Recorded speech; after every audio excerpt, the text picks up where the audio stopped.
talk to her about this directly? Will that be a problem? Paimon's getting a little scared now that it's come to this. She has long been harboring secrets and will not give them up easily, which makes it all the more my duty to ensure that she understands the present situation. Alright, we'll leave it in your hands then. You're probably the best person to talk to her anyway.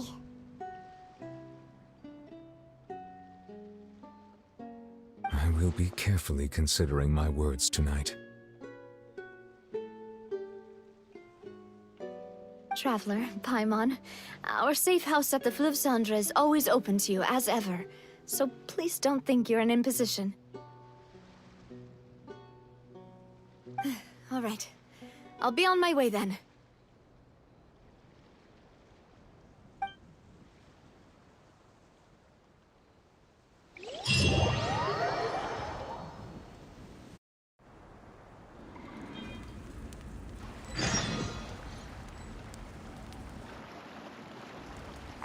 We're finally back!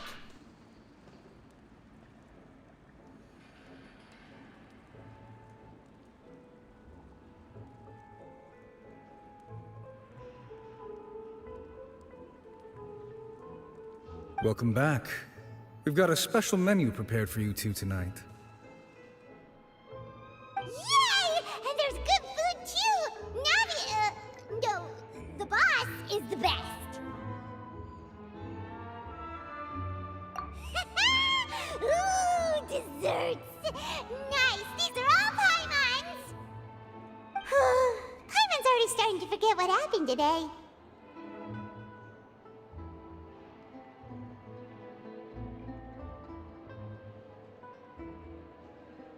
Oh, that voice. Is that who I think it is? Huh? It's you two. What are you doing in Fontaine?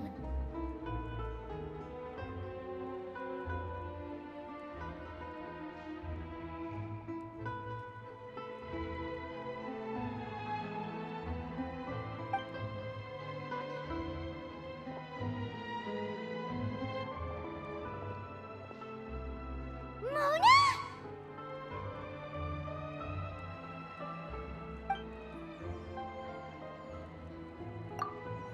Seriously, nobody just uses a scry glass whenever they've got time to just see who they'll meet on the road. Still, we didn't expect to see you here. Wait, you're not a Fontanian, are you, Mona? Well, I have some business to attend to here, so I booked a hotel in the city. I was just out for a stroll when I bumped into you. Quite unexpectedly, if I might add.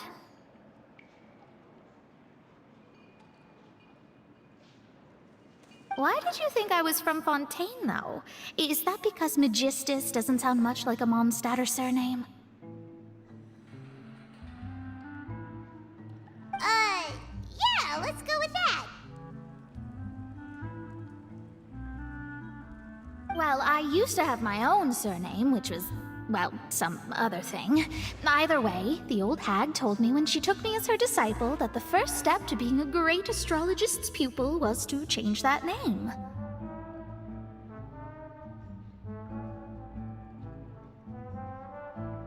There was nothing for it, really. She really is amazing at astrology, so I changed my name to what it is now according to her wishes. To my surprise, however, Magistus is not the name of some ancient house or clan.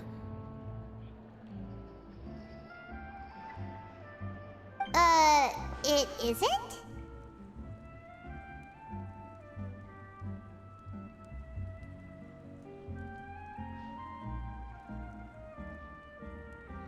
Nope. Although it is used by us in place of surnames, it generally just means great. Wow! Imagine including a boast in your name. Wait, are you gonna have to put that into your genealogy as well? I reckon so. In any case, I'd give my disciple a name like this as well, if I were to take one. Astromancer Barbeloth Trismegistus. Whoa, that's a long one. Does it also mean great or something? My name means Mona the Great Astrologist.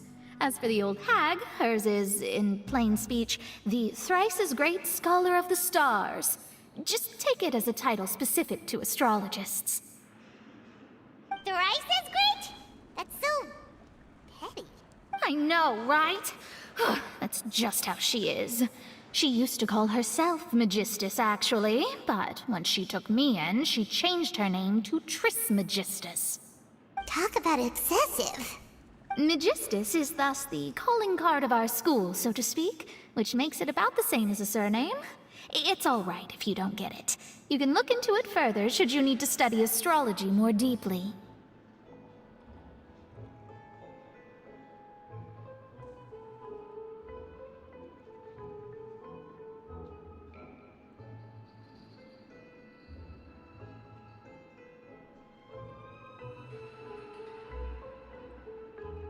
That sounds terrible!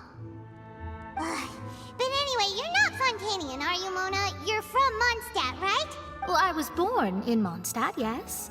My parents migrated to Dorman Port, and I traveled with the old hag for a while, after which I settled down in Mondstadt City. Oh, that's a good thing then. At least we know you won't be dissolved by Fontaine's waters. Speaking of that, I'm sure you're aware that a bunch of things have happened here in Fontaine, right? I know you're not a local, but I'd avoid getting too close to any water that looks strange all the same. There's something ominous about it. Well, the water, I mean. That was the main reason, yes. Just a while back, the Steambird invited me to take part in a panel and speak about the circulation of the prophecy as an astrologist. The invitation was sent quite early on. I don't think anyone expected Fontaine to be in this much trouble. What do you make of that prophecy, Mona? Just tell us what you think as an astrologist. Your word would go a long way to make things more certain and less scary. What I can tell you is that I'm an astrologist, and that this prophecy concerns the fate of Fontaine, even that of all Tevat. Ascertaining this is akin to reading the fortune of the whole world. I'm afraid that this is not something that just anyone can do. If I could do it, you would no longer call me an astrologist, but a visionary. But on the flip side, the prophecy is so huge and powerful that it must surely come from a powerful visionary. Its contents involve the fate of the world. Disregarding it would be a mistake. A visionary? Sounds really powerful and all, but does such a person really exist? Of course. The old hag could do it, and I'd bet there are others amongst those Hexenzirkel colleagues of hers who could do something similar. Huh? Are you sure? All right, I'll help you. It isn't often that I see you with such a serious look on your face. I'll tell you once I hear back from her.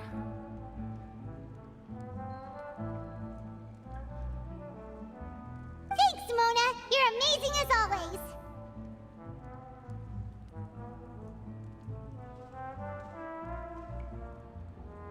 Oh, well, this is something only I can do after all. So yes, your praises are quite welcome. That's the greatest of astrologists for you! Of all the people we know, you know the stars the best! Indeed, indeed. That's the spirit. Oh, sorry. I came to see what all the commotion was about. If there's anything you need, do not hesitate to inform the Spina di Rosula. Oh, whoops. Guess we were getting a little too carried away there. Well, I'll go tend to my own business now. If I receive any news, I'll be sure to come find you two again. And there she goes, quick as rushing water. And here we are with the Spina guy giving us suspicious looks. If Paimon hadn't spoken for you, it'd be you getting all the weird looks. The things Paimon does for you. That's more like it.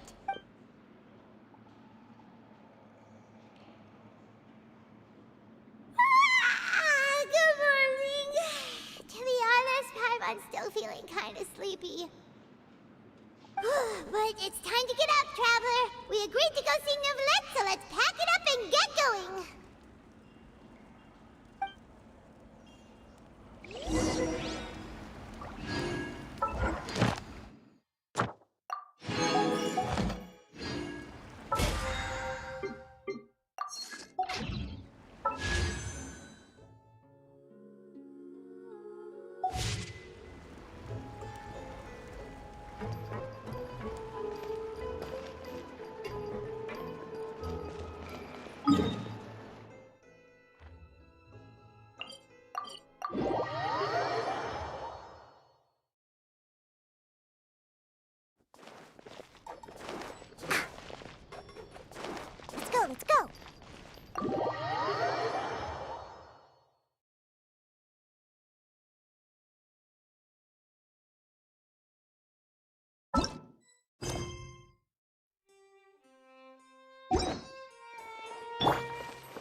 You're here! Finally!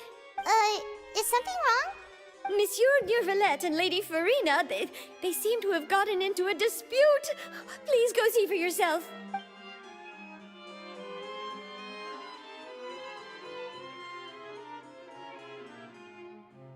Like I said, I've already explained everything. And yet the problem has not been properly solved.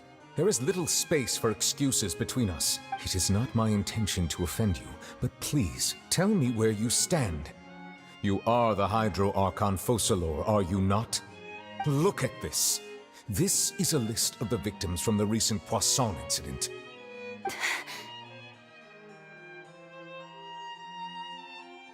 You mean... they're all... We did not arrive in time to avert this disaster, and I will not have it happen again. I will say this once more. You must tell me everything you know. Yesterday, I found 3 stone slates in some ancient ruins near Poisson. Do you know anything about those? Seriously? You're questioning me like this is a court case now. I don't know anything about that. But you found them in some ancient ruins, you say? That's correct, which is why I came to ask you some questions. There should have been 4 slates, but one of them was missing. The other 3 feature different images that seem to correlate to the prophecy. The prophecy? The second of these slates depicts the previous Hydro Archon Egeria kneeling before a floating island in the sky, as if confessing something. Do you know nothing of this either? I don't. I've never seen such slates. I'll ask you again. Do you really have no information regarding the previous Archon? My deciphering of the slates indicates that the Hydro Archon Egeria once had to confess to, or apologize for, a certain sin. If anyone would know about it, it should be you. All gods don't have the same secrets, you know. She was herself and I'm me. Is it really so strange that I know nothing? I understand your concerns, but I'm sorry. I just don't have anything to tell you. Forgive me for saying this now, Lady Farina, but I have long known of your various secret investigations into certain matters. There are several indications that you have been investigating the prophecy on the sly. This is not strange in itself, considering that you are the Hydro Archon. But it is strange that you should also claim to not know any of Egeria's secrets, as well as do nothing following your inquiries. You have never been as superficial as you have presented yourself to be, nor are you a fool. And yet, your behavior is very inconsistent.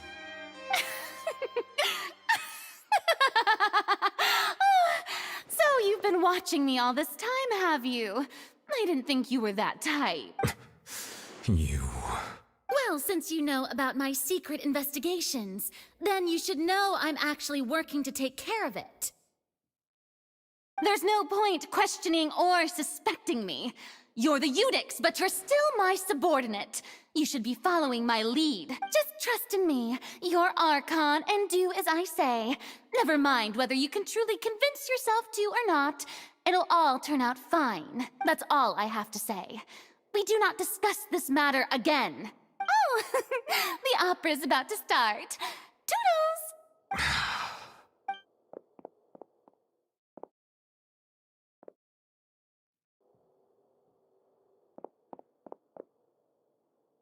Did Farina not notice us standing by the door?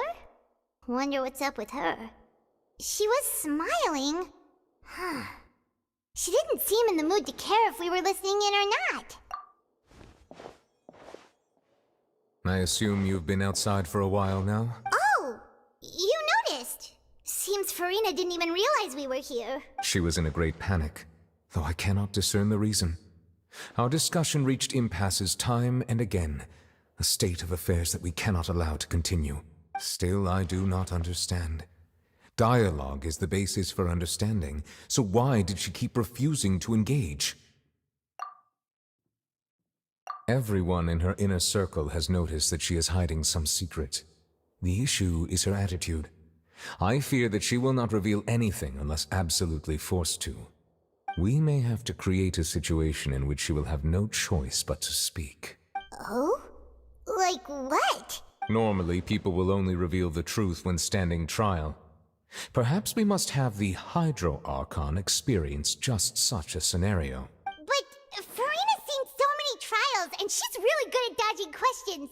How do we make sure that she won't just slip away at the first chance she gets? We will need to consider this thoroughly, join forces with various parties, and then do what we can. If at all possible, I would prefer to recuse myself from this affair, but we must prevent the prophecy from coming to pass. This may be cruel to her, but all Fontaine is in crisis. The information a god possesses is too precious, and so we must take a chance on this. But who will lend us their aid to do such a thing?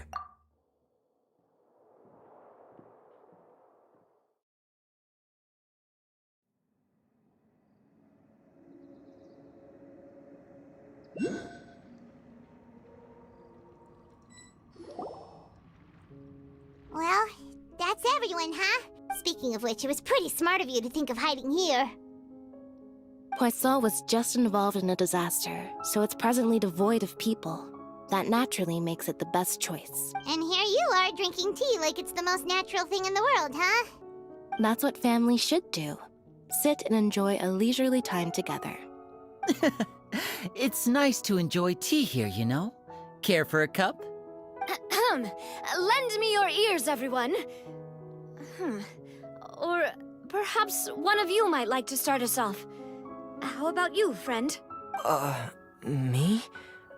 No, I don't think I can. Then, how about you, good sir? I fear that I will cause the mood on this boat to become as somber as it is in court. Well then, I guess we're lucky we've got a local like me to organize things. Wonderful, the spotlight at last. I guess I'll be facilitating things from here. That was a little long-winded, don't you think? Oh, you might be right. Anyway, to cut to the chase, our friend here, the Traveler, has brought us together to discuss something. As for what that is, well, let's start by saying that we'll be pooling our efforts together to create a series of traps.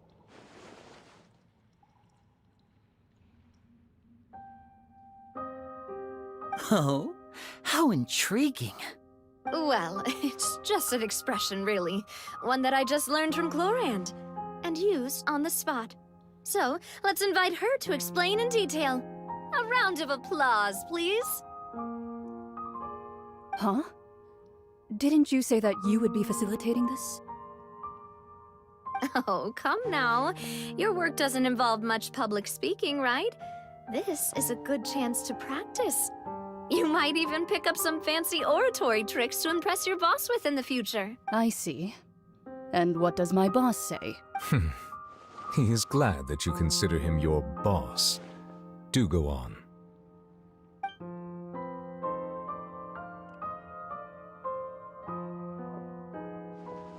In that case, do any of you have experience hunting?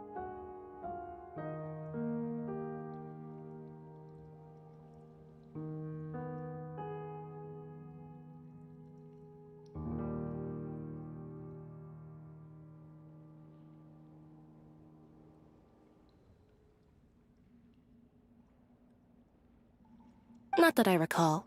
Fremine and I once used a wooden stick in a basket to catch wild rabbits when we were younger. As for Lynette, Oh, right. You were sick that day, weren't you? I've also gone diving to catch some fish before. Does that count?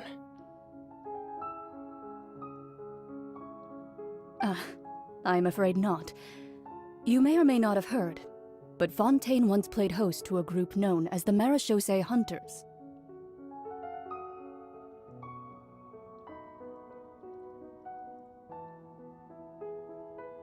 Though that was their name, they did not hunt animals, but rather various monsters left behind by the ancient dynasty of King Remus.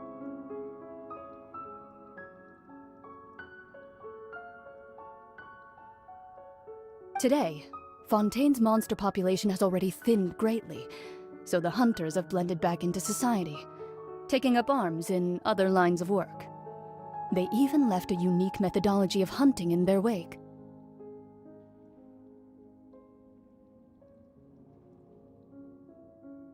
A trap comprises of the following components: bait, a trigger, and a containment device. Sometimes a lethal implement will also be necessary to deal with the prey.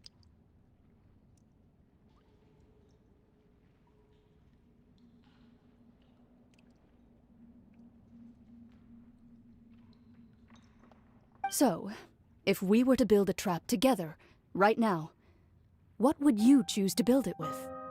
For me, I would prefer something basket-shaped. Pigeons and rabbits will see the bait and naturally enter the snare. Our line of work requires a deft hand, and we're some of the best in the industry, so you can count on our techniques.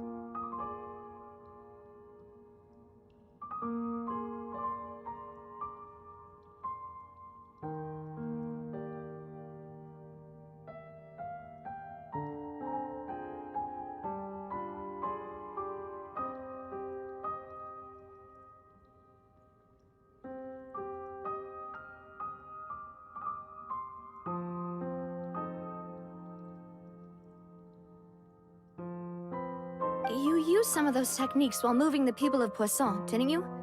My subordinates mentioned that you even performed some magic for the bawling children. Yes, and I even managed to gather some intelligence in the meantime. I'm quite the multitasker if I do say so myself. I'm afraid I can't claim that as my strong suit. I prefer more stable methods, like placing bait in the water and waiting for the fish to come within reach. That's the kind of method I would count on. Calm and steady. Exactly the kind of person who would catch loads of fish. And I can be their assistant.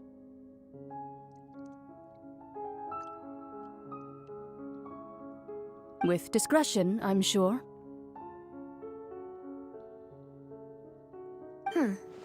I'd probably use some sort of mechanical animal. Papa once bought me some small clockwork squirrels, mice, and such. When placed in the forest, they can attract others of their kind. I remember that you liked those too, didn't you? I did. And that would be a good way to go about it. If they're realistic enough, animals of the same kind will follow them all the way to the trap. What about you, Monsieur Neuvillette?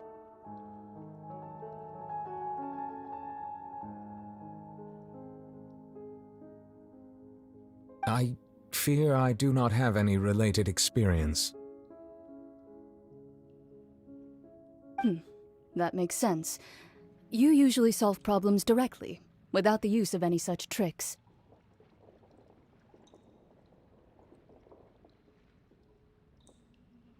But I do have one more question for you, monsieur. If we were to create a trap now, how would you design it?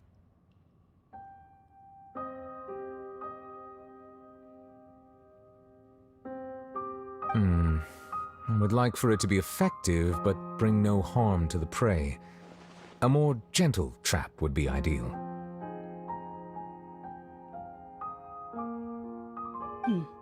Kind, as always. However, our intention doesn't necessarily change the containment device and the type of implement we need. If we wanted to kill the prey in one strike, we would need a powerful implement. However, that also goes for prey that must be captured and safely contained. Wait, why's that? Only a hunter who's a true expert at subduing their prey can snare it without harming it. The line that divides life and death is often exceedingly thin.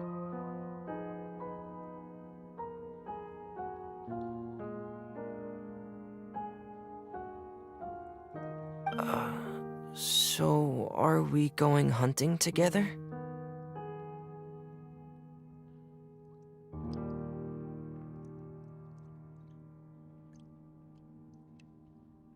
Huh. We hadn't thought of seeing ourselves as hunters. It kinda works, but maybe it's still not the best metaphor.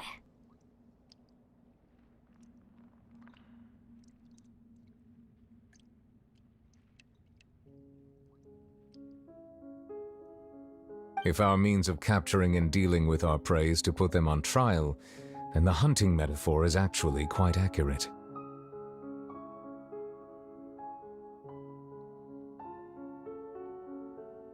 But we shall require much more courage than any hunter to judge a god, a being whose seat is an exalted throne.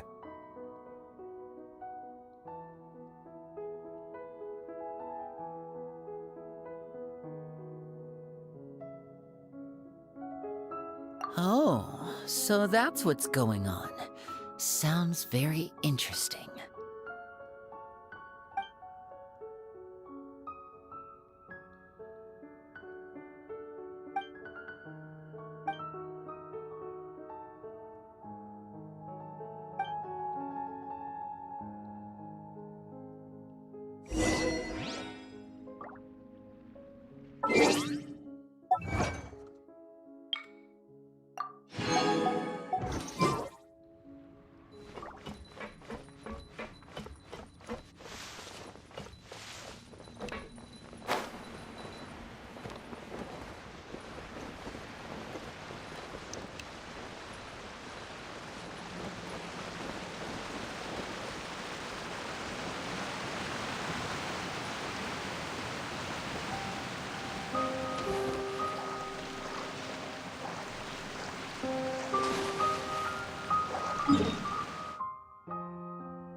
A blade embraces its duty, as a jeweler cherishes their gems.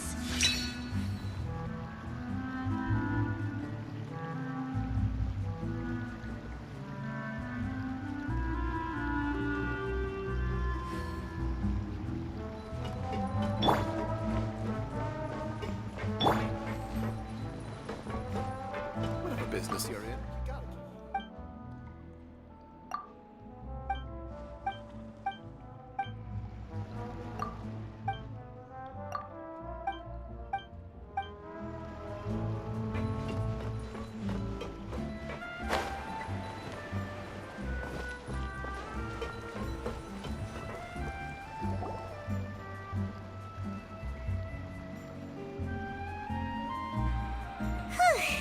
It's been a tough few days, hasn't it?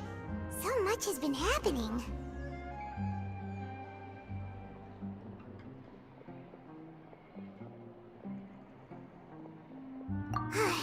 Paimon didn't think the meetings would go on for so long, but everyone seemed pretty fired up, huh?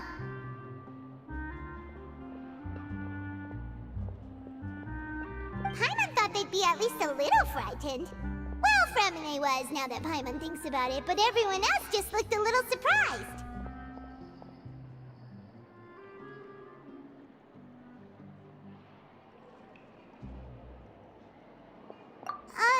Well, it's hard to say. Paimon doesn't have any experience with this sort of thing. But with you around, Paimon sure will do great. After all, you're the most reliable person in the world, aren't you? Huh? Did you just pour some tea? Paimon didn't notice you doing that at all. Then what's that? Paimon's never seen that cup before. Don't be frightened. I'm just joining you two for tea. I merely refrained from saying anything till now. Who's that voice? But there's no one here. Ah, have you forgotten me already? Wait, you are familiar. You're the voice we heard from the sky in Sumeru. The voice from the sky, hmm? I fear that description is wrong. Though, not completely wrong. You're feeling lost now, just as you were feeling previously. I sensed that confusion and thus came to you. Guiding people is an irresistible hobby of mine, after all.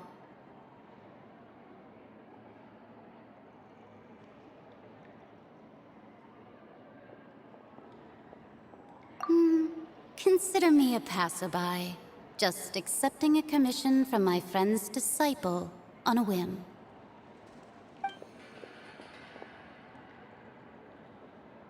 The prophecy. Yes, what has been prophesied will be fulfilled. You may view such things as the history of the future.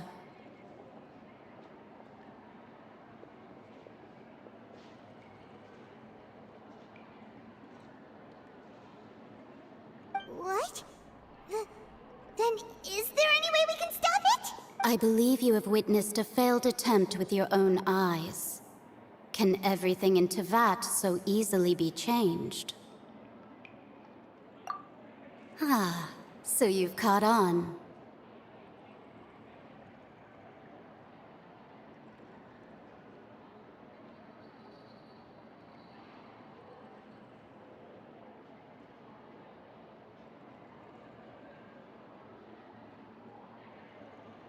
Just as prophecies are usually only the future as seen from the perspectives of the gods, could things be happening in hidden corners where the gods' gaze does not fall?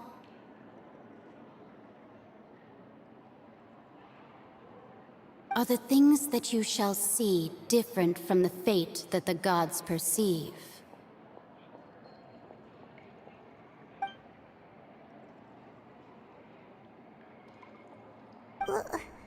What is she talking about? It all sounds really impressive and important and stuff, but it also sounds kind of scary.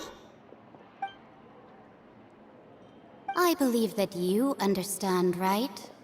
Some things are insignificant, but others you must reach out to change. Ultimately, fate shall serve as your only guide, no matter what will happen in Tevat's future. All you need to do is to play your part. This was good tea, by the way. Thank you for your hospitality. Well, that'll be all for today. The voice. It's gone.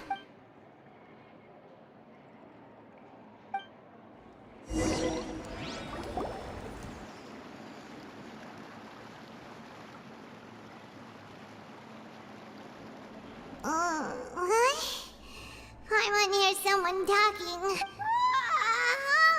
Alright, coming! Hey, it's you who's getting lazy, okay? Well, I see I've walked in on some lively banter. Mona! Fine, just fine. I went to take part in that Steambird panel. It turned out to be more interesting than I expected. Not all Fontanians are pessimistic about this. One journalist mentioned that sitting around and waiting for the end to come would be wrong, and that they should make their own rescue preparations. I agreed, so we had a brief chat with her.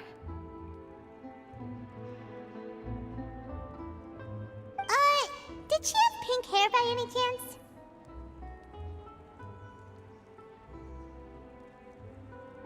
Why, yes! It was Charlotte. You remember her, right? That daredevil journalist?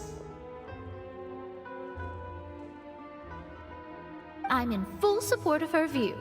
Prophecies are very important, but how can people allow their lives to be commandeered by just a few words?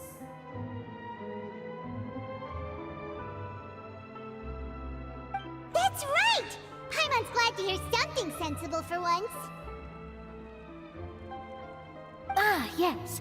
About what we had discussed before. I did try, but I'm afraid I couldn't reach the old hag. I'll try again tonight, but I wouldn't get your hopes up. Huh?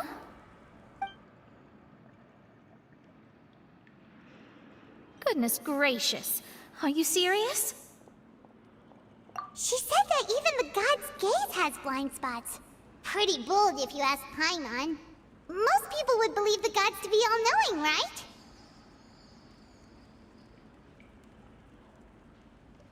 The Hexen Circle members are certainly anything but ordinary. As for the mage named N, the old hag has mentioned her a few times. She said that N's sense of direction is incredible, and that she loves guiding those who are lost.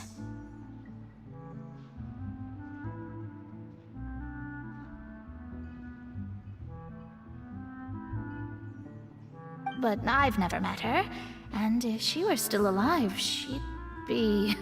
well, suffice it to say that the hag's at least a few hundred now, and N's been around for longer than that. Whoa. The Hex and Zirko sounds like a scary group. But they must really stay in shape to live so long.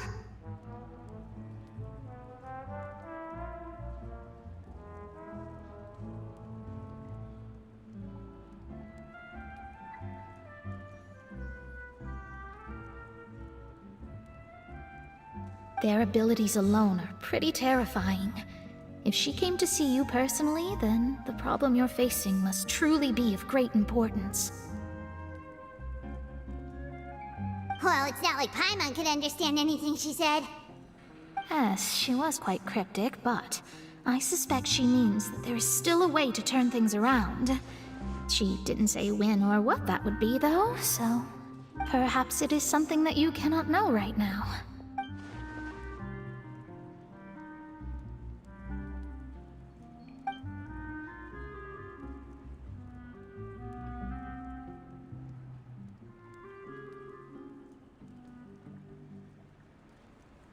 Traveler, Paimon, are you two all right?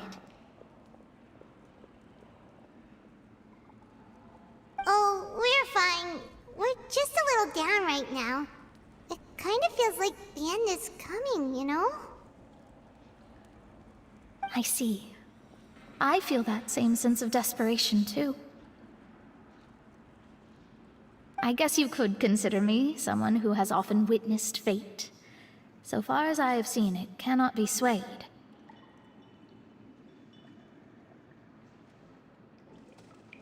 But even so, I still hope for, and believe in, miracles. Astrology is eternal and rational, but fate may not be. It is cruel, but it can also be beautiful. Perhaps that's what En was trying to tell you. Not to lose heart, and to believe that what you are seeing playing out before you is not yet set in stone. I did originally think of steering clear of all this, but I couldn't.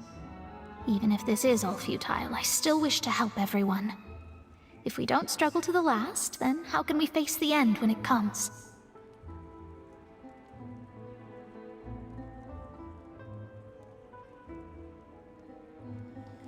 Huh. You do have a point.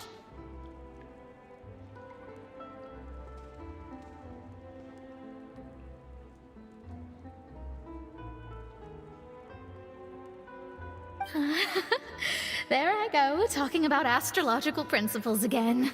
Sorry about that. The moment I start talking about work-related stuff... I need to get going. It was worth trying to comfort you, even if only a little. I believe that you'll help those who are struggling in the same way I did.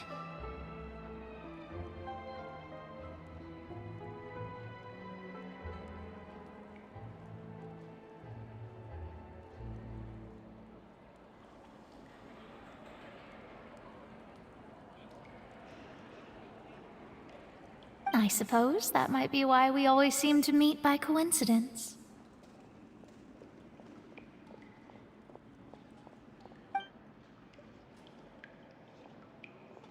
Paimon feels kind of moved by what Mona said, but also kind of sad too. Hey, Traveler, Paimon suddenly feels like going outside for a walk. Let's go. Let's walk around the city, shall we? There's a few spots we always like to walk by. To know how it works.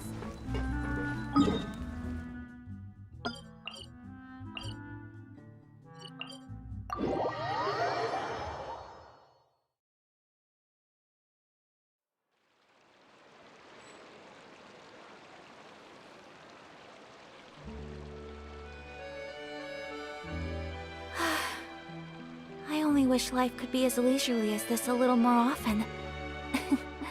How greedy of me.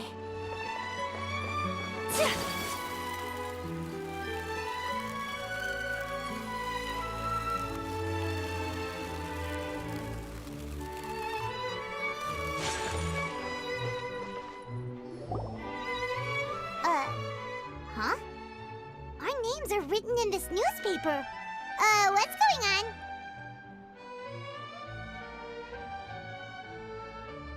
Let Paimon see! The underwater stronghold, the Fortress of Meripede, has continued in its noble autonomy, but that does not mean that others cannot interact with it. My recent attempts to enter the fortress bore little fruit. Huh. Guess Charlotte still hasn't given up on that.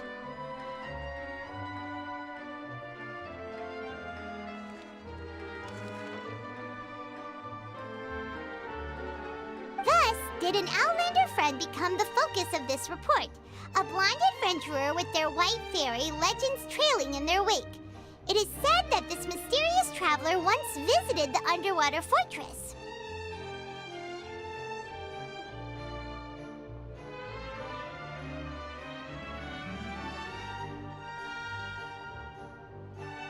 So while the fortress's interior remains a mystery behind closed doors, do not fear, for the tales of the traveler contain surprises in spades.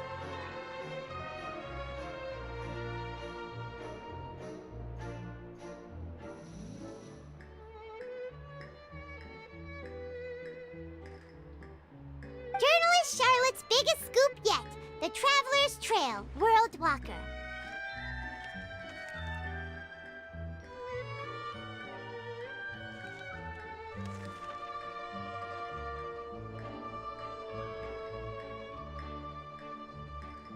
Huh. Charlotte took so many awesome photos of us and we never even noticed her. She hasn't been able to get a hold of anything at the fortress, so since we're easier to find, she's using us as the subject matter instead?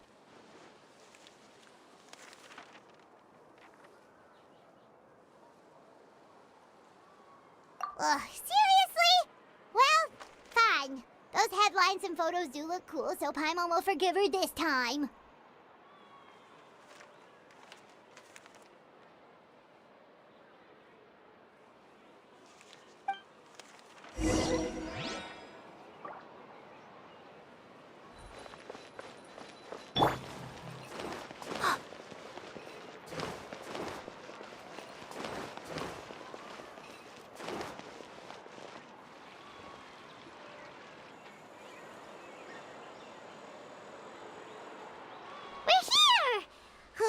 Paimon's hungry. Should we go in and get something to eat?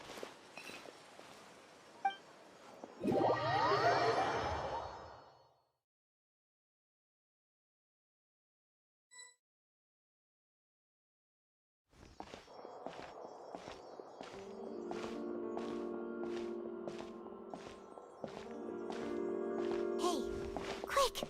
Look! That's the limited edition, only 16 slices a day cake!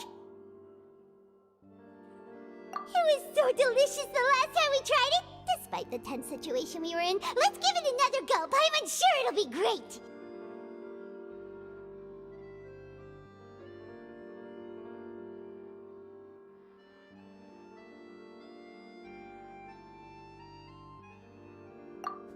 One slice of cake, please. Someone showed up after all! Oh, wait, you're the one from the Palais Mermonia. Oh, are you here to buy cake too? It seems Monsieur Neuvillette was right. You really can eat. Wait, did he really say something like that? That's right. Even he has his own preferences when it comes to food. As for me, I love the cake and coffee here. Do you come here often?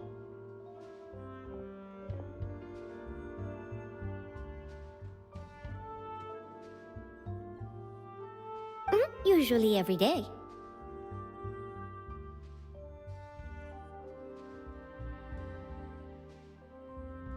Every day? It's part of my daily schedule, apart from work. I shall have my cake and coffee.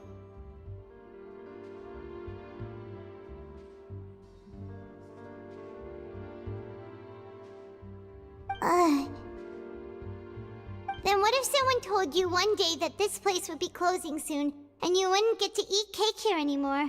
What would you think? But why would it close?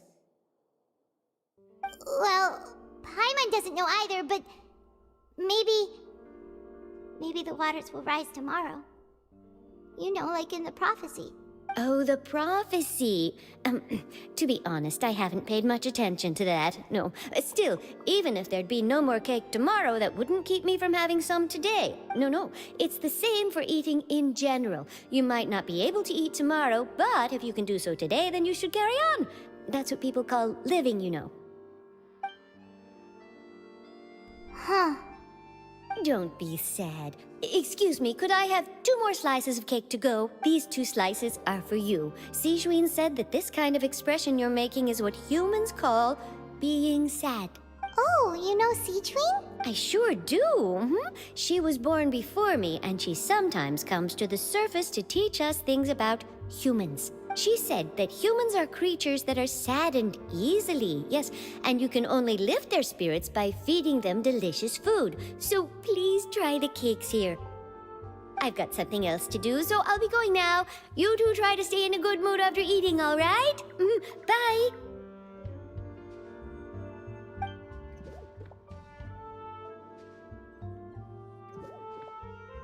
And there she goes! Alright, let's dig in. I'm unsure this cake will be delicious.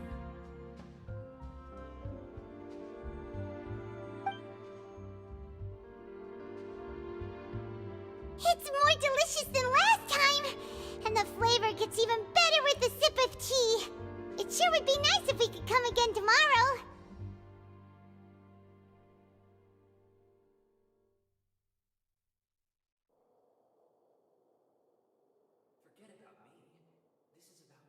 Sure would be nice if we could always eat delicious food here.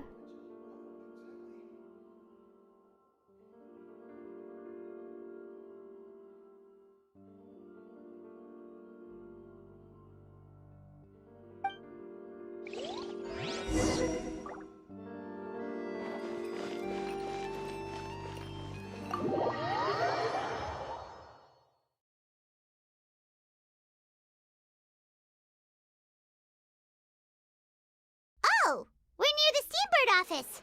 Let's go look for Charlotte and have a chat.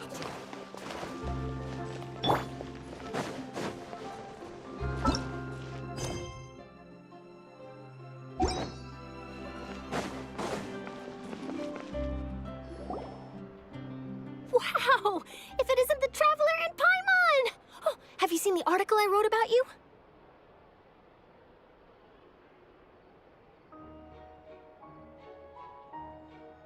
Ha! You've got some nerve! You just used us to make some quick mora!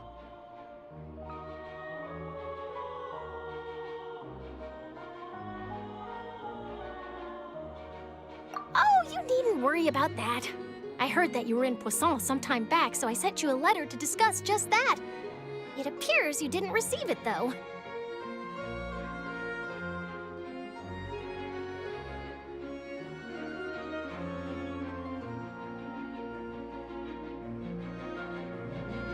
It's all right, though. I've set aside the amount intended for you. I've even set the table with some food.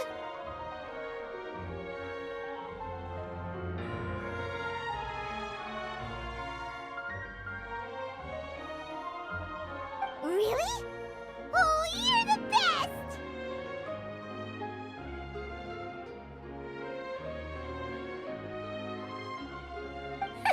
You're almost a little too easy to win over, Paimon. If I were a journalist with ulterior motives, you'd be in trouble now, you know. Oh, Paimon knows you're not like that. Still, what brings you here all of a sudden? Were you looking for me?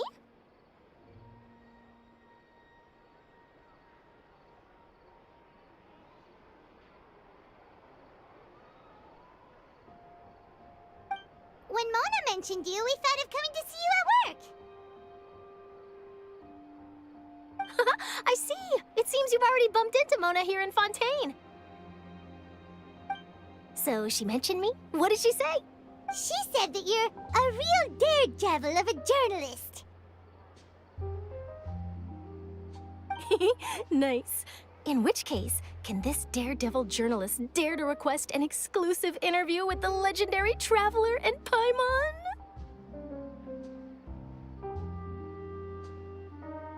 Huh?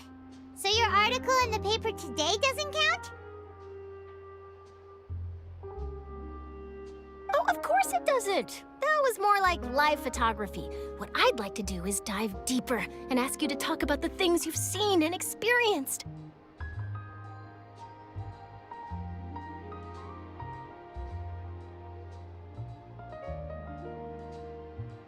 Yeah, are we even qualified enough?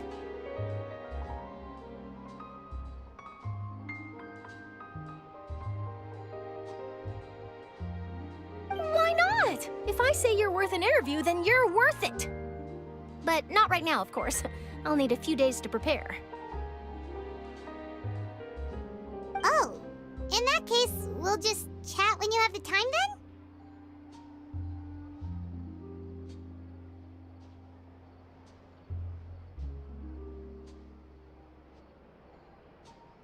Oh, so that's a yes? Ooh, splendid! I'll tell the editor-in-chief immediately. I'll have to apply for lighting, a venue, some props, and... Whew, so much to get done now. Talk to you later.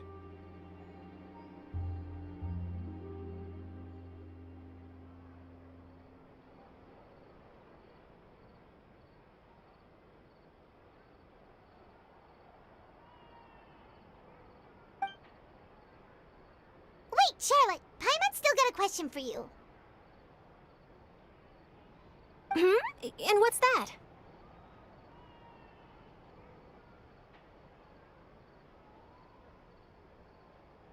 If, just for example, Fontaine were to be flooded tomorrow, what would you do today? Huh. That's the prophecy you're talking about, isn't it? I mean, I do hear about it often, but I've never once thought that the day could be tomorrow. If you're seriously asking, then I might try and think of a way to leave Fontaine. Oh, but I'm still a journalist first and foremost. That means I have a duty to be reporting from the scene. And secondly, I wouldn't forsake my homeland that easily. From what I've seen, most people don't know what they'd do should the worst come to pass. In truth, it might be better just to behave like normal rather than worry over such an end. So in all likelihood, I'd probably still be prepping at the office for that interview of ours. I know what you're thinking. That sounds a bit sad, but I've always believed that it's best to do what you enjoy. Just think about it. If this nation really were to be suddenly destroyed tomorrow, but I still successfully finish an exclusive interview with a truly unique person, then the story I would wind up writing would truly be timeless.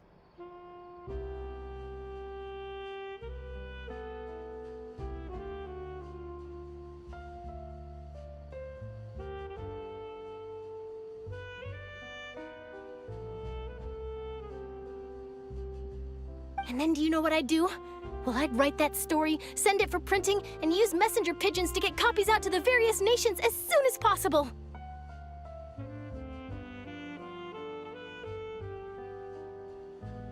I'm not a dreamer, nor am I a workaholic, but I do love my job, and I'd be proud of leaving such an article behind. I guess you could say that I was born to be a journalist. But anyway, that's my answer. And on that note, I'll get back to my preparations. That's so nice. All of a sudden, Paimon actually kinda envies her.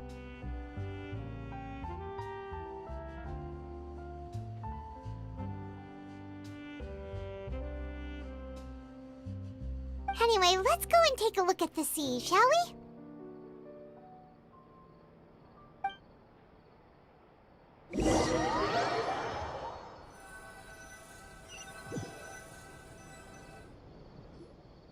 The sea breeze and scenery can be a pretty soothing combo, huh?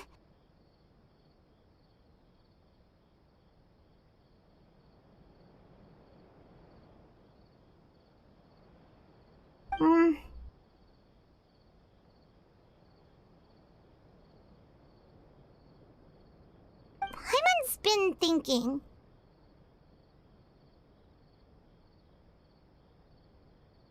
If it wasn't Fontaine, but all of Tevat that would be destroyed tomorrow, Where would we go and what would we do?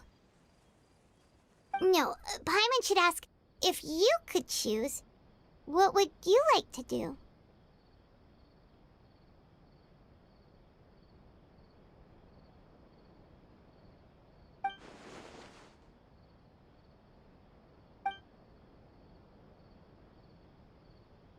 We've always been moving to the next destination, so we haven't spent much time thinking about these kinds of things. We didn't have to either, with us always being on the road and whatnot.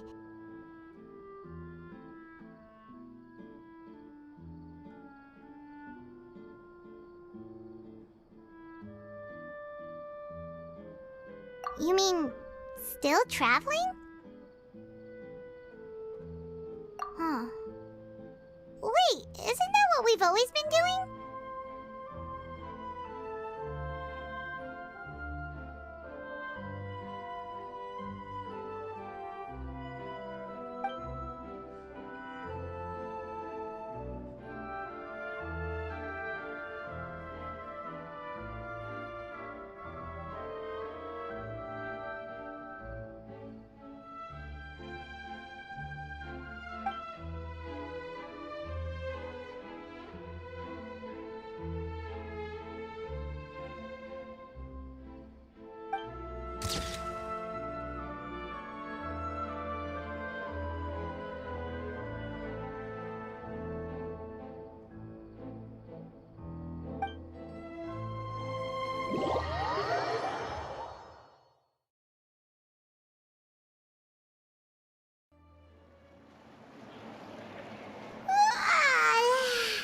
Feels like you'll grow mold if you stay here long enough.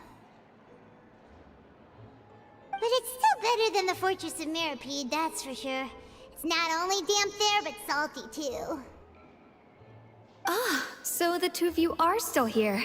Wonderful.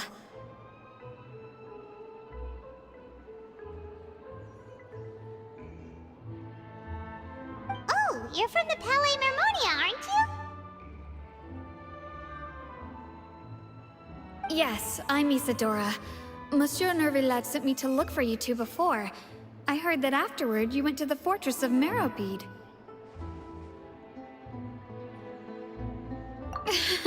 Not at all. I'm well aware that you're friends of his. Actually, I'm here to pass along a message from him.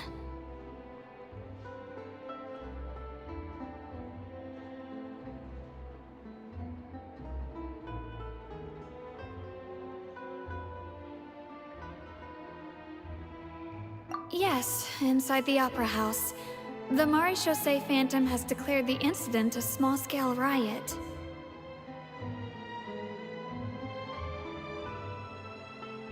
A riot?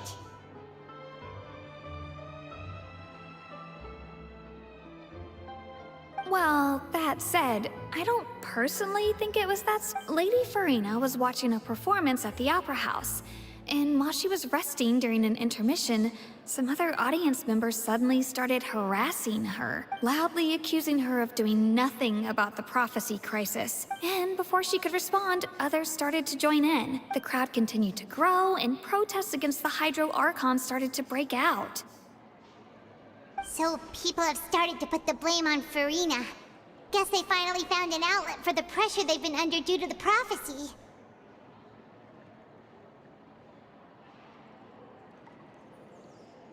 I agree. People will naturally rely on gods, as is customary. But the moment people feel threatened, gods are also the first to be blamed. So what happened after that? Is Farina okay?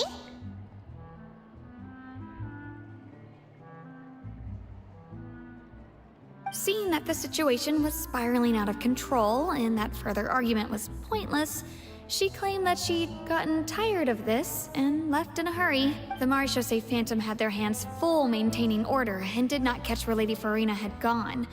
Only when things had stabilized did we realize that she had gone missing.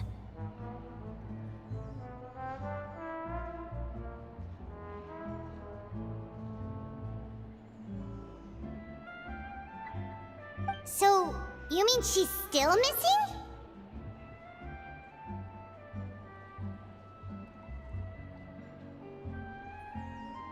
That's right. The marechaussee has dispatched many people to search for her, but we don't have any leads yet. That said, I don't think there's much to worry about. She is a god after all.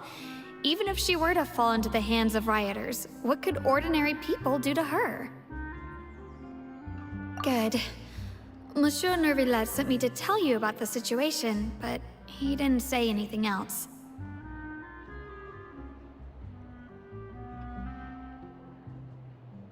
Don't worry, this is more than enough to go on. Thanks for keeping us informed.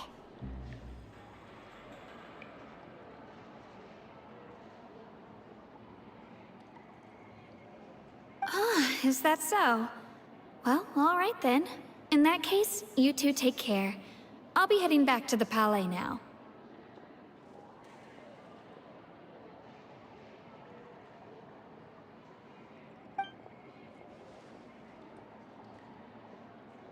Well, sounds like we should hurry over to Poisson then.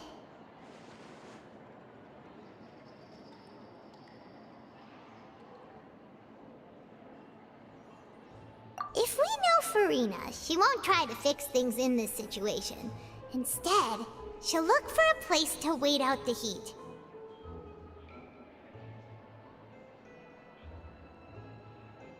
And as we also know, she may be loud and dramatic, but she doesn't have a heart of stone.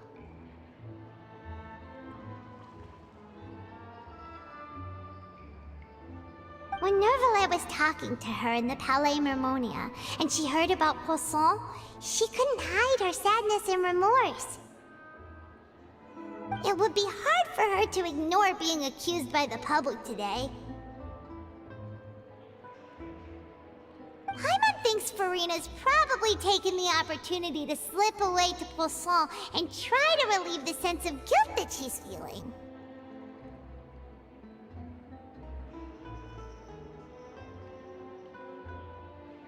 Huh! Well, what do you think? Paimon knows the answer, of course, but Paimon can do the analysis to back it up, too. Cool, huh? In that case, there's not a moment to lose. Poisson, here we come!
This place looks deserted.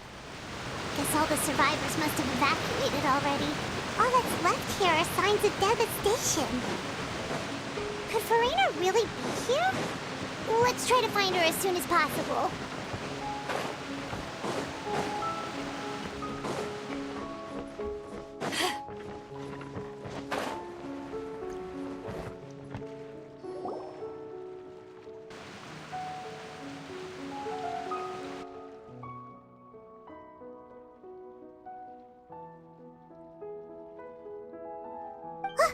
That's Farina, right over there!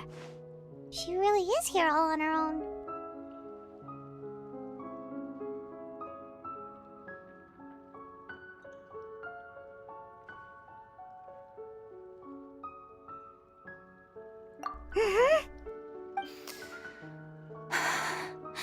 Should I just give up? This is all meaningless.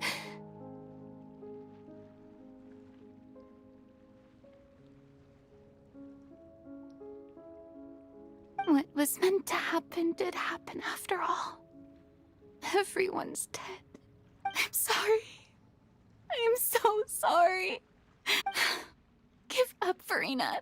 There's no point in holding out. I'm sorry.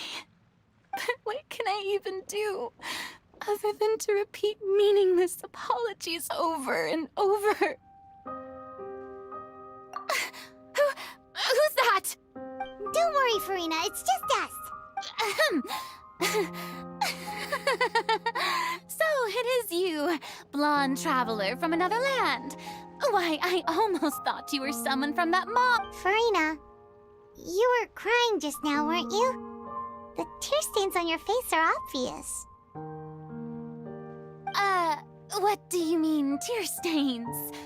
Oh, I remember. The show at the Opera House earlier this morning was so moving. I'm still trying to process it.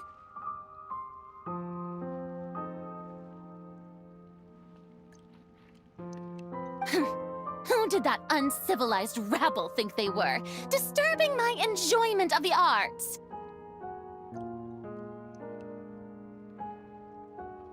They even dare to tout their Archon! I must teach them a lesson. I can just imagine their twisted and frustrated faces once they realize that I'm nowhere to be found.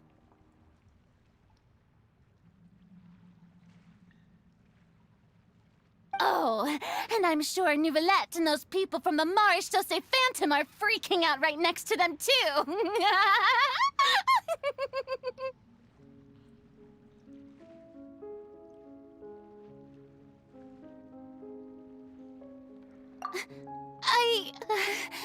Of course not!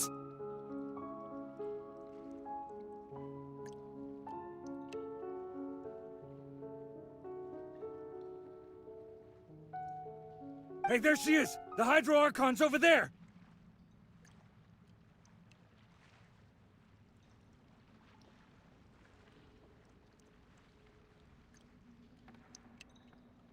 Quick, after her!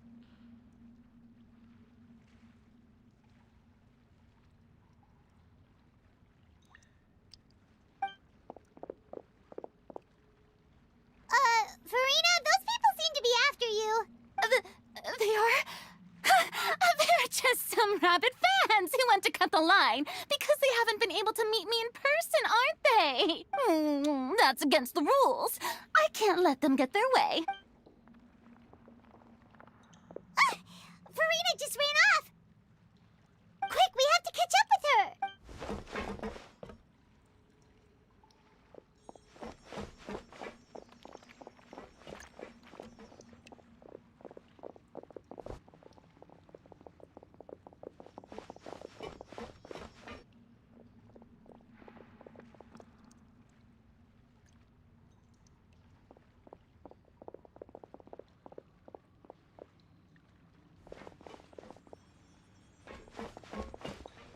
This should be the place, right?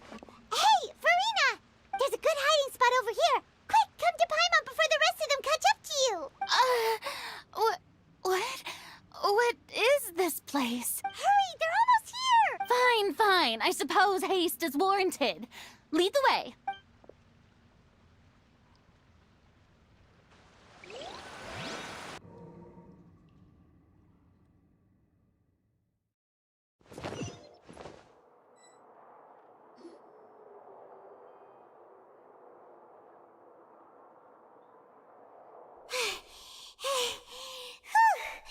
Paimon's exhausted.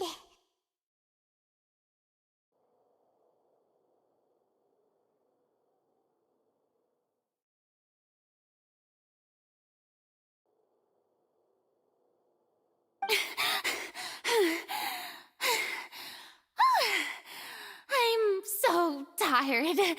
I totally thought they had caught me. No, I mean, I merely gave in to the sheer enthusiasm they displayed.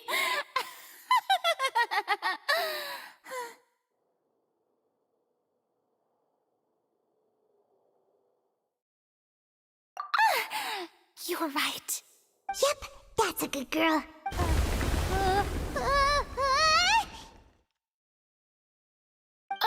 What's happening? The ground's shaking. Is it an earthquake? Yeah, a quake of this kind preceded the flooding in Poisson, didn't it? It can't be. It's happening again. Well, there's no need to worry too much about that. Neuvillette made some emergency plans, so the evacuation should go a lot smoother this time. Yeah, I hope you're right.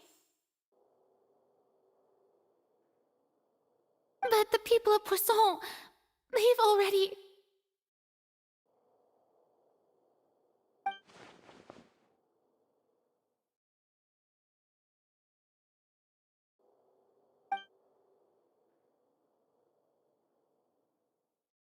It's true. I've been investigating the prophecy for hundreds of years.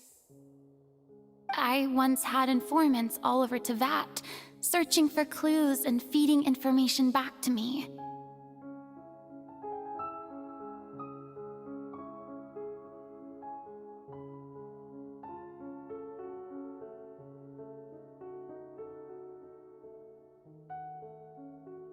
I've tried all kinds of ways too to hold back the sea.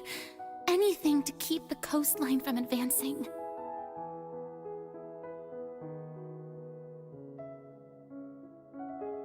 But all my efforts proved to be futile in the end.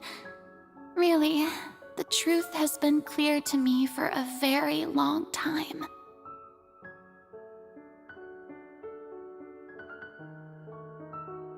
We cannot make an enemy of the divine. No matter what we do, the will of the heavenly principles will have its way, and the prophecy shall be fulfilled.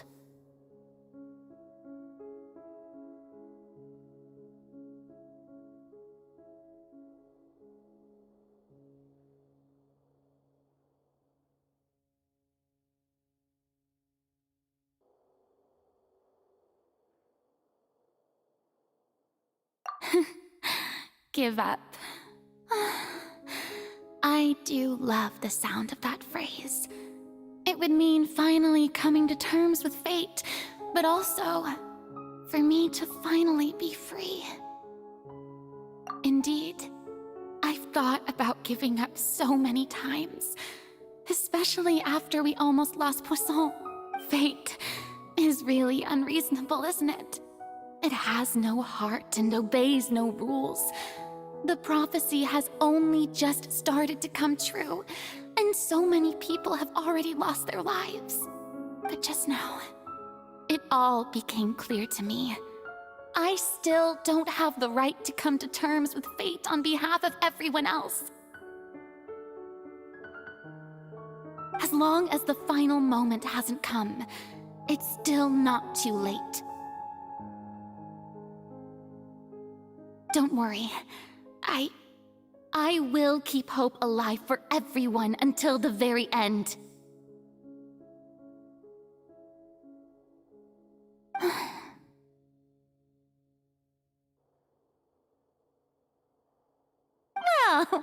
that's enough for now. I got the impulse to play the stricken maiden, but honestly, considering my rank and station, that wasn't a good fit at all.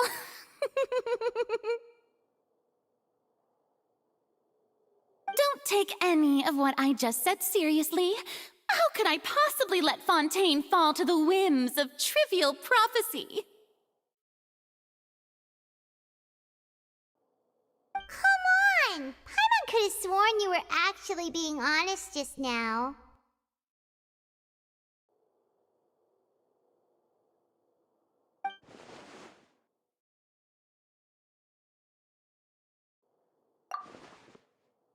Share my burden. That's impossible. It was fated right from the start that this would be my duty alone.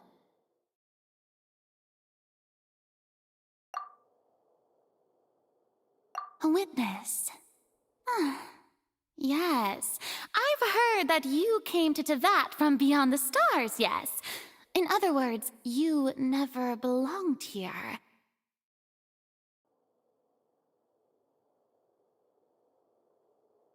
And if Tevat is, in its entirety, a show on a stage, then you're just a spectator, aren't you? If that's the case...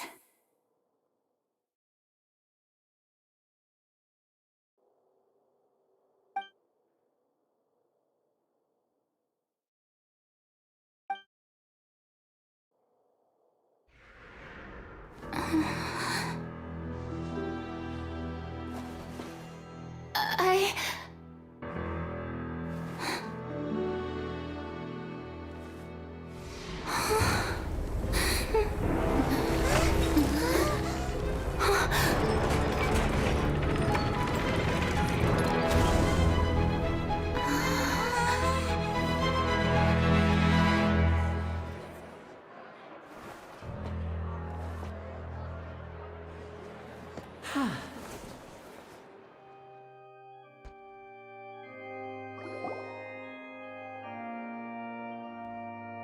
Ladies and gentlemen, this concludes my opening performance. Now, without further ado, we may proceed to the trial of our god.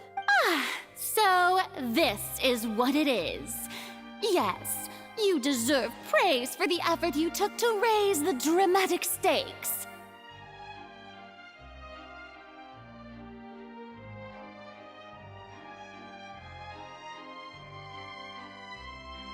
Do not forget, however, that I am Fosalor, the god of justice, the embodiment of justice itself.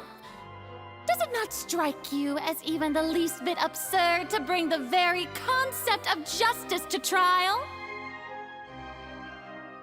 May I interpret these words as your refusal to stand trial?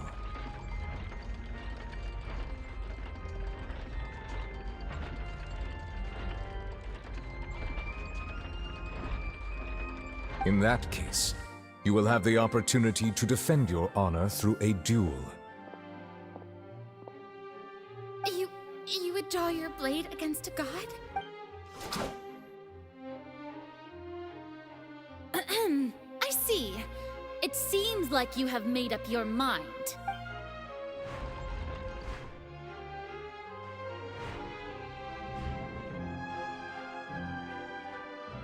Paimon can't believe it. She just surrendered. What the heck is going on? Did I just see an Archon surrender to a... Wow, how utterly humiliating. Lady Farina, what is the meaning of this? Shh! It would seem that there has been a misunderstanding. To be clear, the raising of both hands is not always an indication of surrender.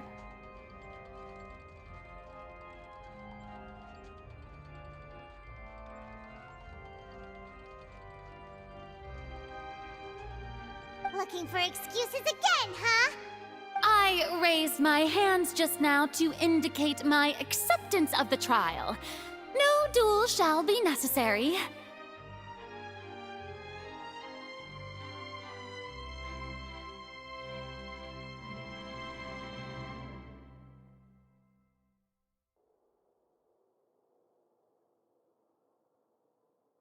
I will admit that I've been running away for a long time.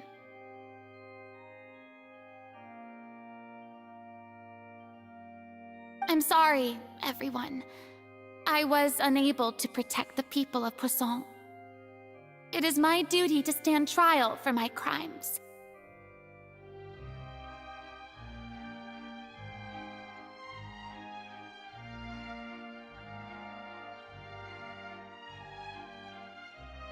You are not the only ones to be disappointed in me. I, too, am exceedingly disappointed in myself. But now, it is time for the Hydro Archon to show you her courage and resolve.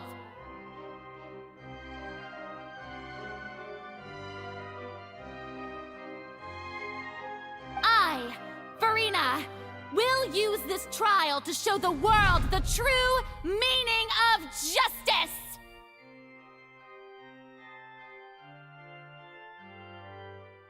This time, I will protect you.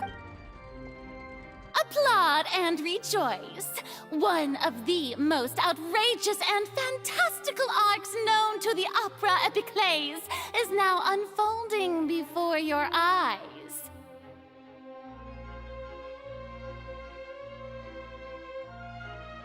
Mark my words, this shall be one of the most exhilarating and brilliant shows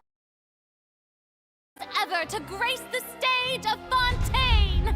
The trial of the Hydro Archon, Focalor, will now begin! Woohoo! Oh, now we're making history! Why does it feel like Farina just took over the whole thing? Like, come on! Didn't she just get... Also, even though she's still acting so... All right, then. Who will be my opponent? The court asks the prosecutor to please take the stand. Is that so? Very well. Then please speak, witness of Tivat, my accuser and fated opponent.